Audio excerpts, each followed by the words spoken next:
My M1 Finance Roth IRA portfolio. That's what we're going to be talking about in today's video coming up.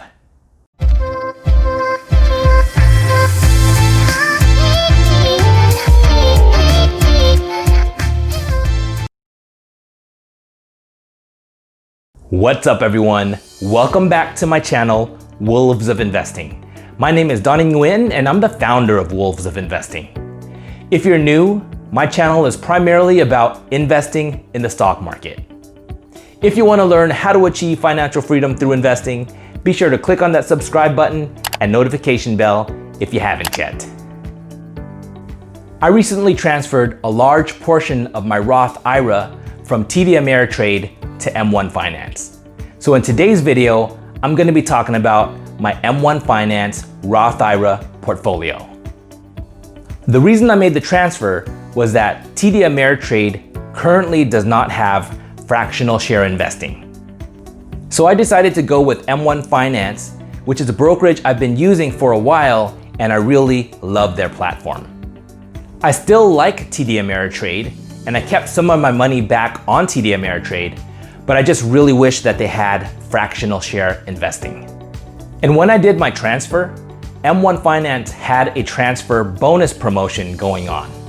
For the amount that I transferred, I qualified for $100. So that was kind of nice too. In this portfolio, I follow what's called a focus investment strategy. This is a term coined by Robert Hagstrom in his book, The Warren Buffett Way. With this strategy, I concentrate most of my portfolio into a small number of individual stocks.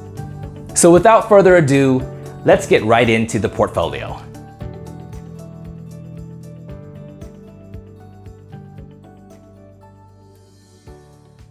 What's up everyone? So here's my M1 Finance Roth IRA portfolio. First, let's take a look at the activity so I can show you what I transferred over from TD Ameritrade.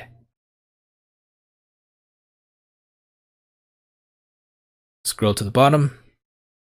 I transferred $4,500 in cash, 2 shares of Google, 27 shares of Beyond Meat, 71 shares of Coca-Cola, 43 shares of Floor & Decor Holdings, 89 shares of HAWX ETF, which is an iShares International Stock ETF, 10 shares of MasterCard, 16 shares of Paycom, 28 shares of PayPal, 54 shares of NOBL, which is the ProShares S&P 500 Dividend Aristocrats ETF, 58 shares of Roku, 28 shares of XBI Spider S&P Biotechnology ETF, 135 shares of Stitch Fix, 9 shares of The Trade Desk, 17 shares of 3M, 15 shares of the Vanguard Total Bond Market ETF, and finally, 19 shares of Xilinx.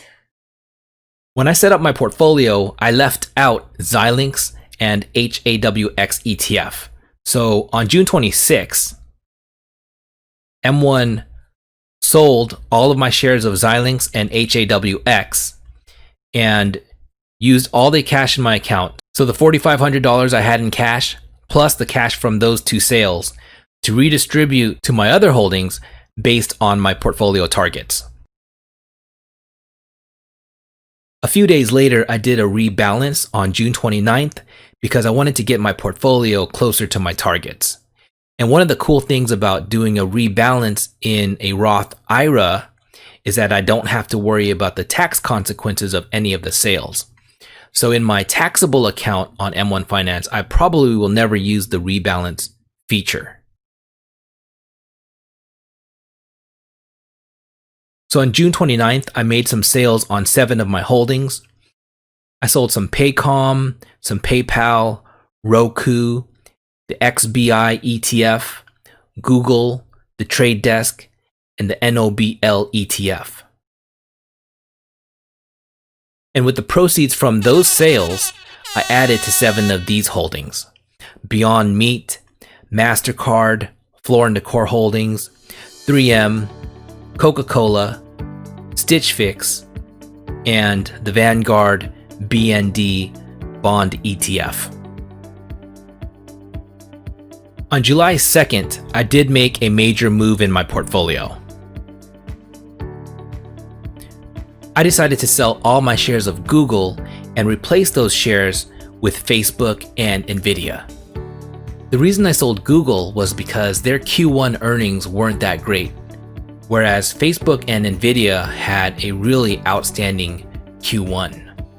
I really like Google and I think they're an awesome company, but I follow a focused investment strategy, which was a strategy coined by Robert Hagstrom in his book, The Warren Buffett Way. So I really want to make sure that I don't have too many holdings in this portfolio, which is why I made the decision to sell my Google stock. The interesting thing about Google is that they have business in digital advertising, as well as data centers and artificial intelligence. And those are three areas that I'm very bullish on for the long term. And because of that, I had to replace Google with a digital advertising company, as well as a company that has exposure to data centers and artificial intelligence. So that's why I decided to buy Facebook and Nvidia. And then I set up automatic deposits of $200 per week. And I plan on contributing the maximum contribution limit of $6,000 to my Roth IRA this year. So on July 6th, I just added to my account, bought some more Facebook and Nvidia, got a dividend from the BND fund on July 7th. Also on July 7th, I made sale of some of my BND fund so that it could get redistributed to my account based on my targets. So on July 8th, bought some more Facebook and Nvidia. And on July 9th, I made another rebalance. So I sold some of these 9 holdings: MasterCard, Beyond Meat, Facebook, Stitch Fix, Floor & Decor Holdings, Coca-Cola, PayPal, The Trade Desk, and Roku, and redistributed it into the BND ETF, opened up a position in Pinterest, bought some more NOBL ETF, some more Nvidia, Paycom, XBI, and 3M. And the reason I did this rebalance was just to fine-tune my portfolio targets and to add this position in Pinterest.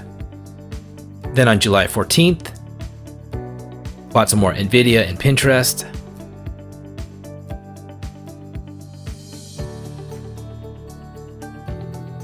On July 21st, bought some more Nvidia in Pinterest.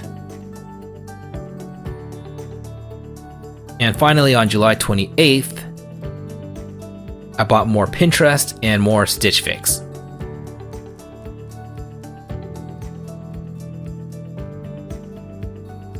So if you take a look at my holdings, I have 16 holdings: the BND ETF, Beyond Meat, Facebook, Floor & Decor Holdings, Coca-Cola, MasterCard, 3M, NOBL ETF, Nvidia, Paycom, Pinterest, PayPal, Roku, Stitch Fix, The Trade Desk, and the XBI ETF.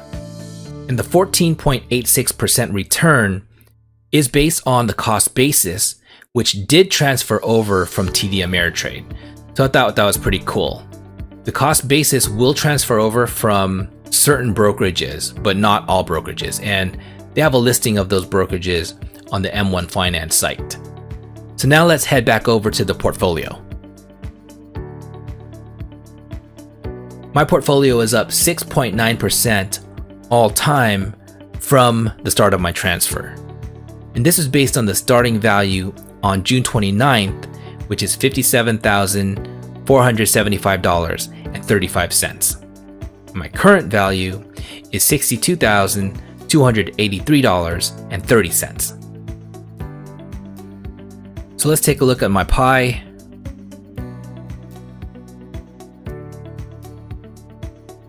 Here's some stats. I've got 16 holdings.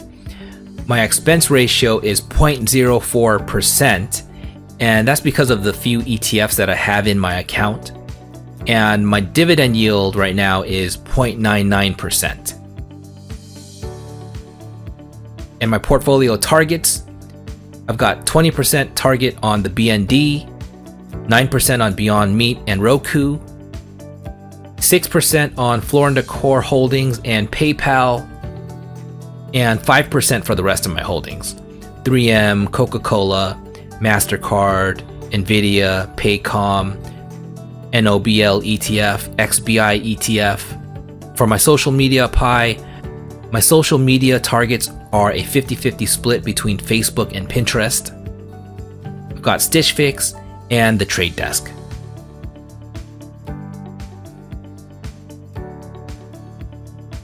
And I consider the BND, Vanguard Total Bond Market ETF, as a cash equivalent. My general strategy for this portfolio is to have approximately 20% cash equivalents when the market is near all-time highs like it is today. The S&P 500 is only around 3 to 4% off of its all-time highs. But when the stock market goes into a bear market, that's when I'm going to start deploying some of this cash and buying more stocks. So that's pretty much it for my M1 Finance Roth IRA portfolio.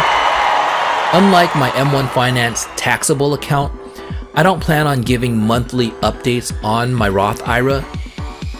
I only plan on giving updates if something significant happens. For instance, if my account increases or decreases by $10,000, if the stock market, the S&P 500, goes into a bear market, or if it goes into a bear market and comes to new highs coming out of a bear market, or if I sell out of a holding completely, or if I add a new holding to the portfolio. So that's all for my M1 Finance Roth IRA portfolio. If there are other videos you'd like to see me make, drop me a line in the comment box. I hope you all enjoyed this video. Thanks for watching, and I'll see you next time.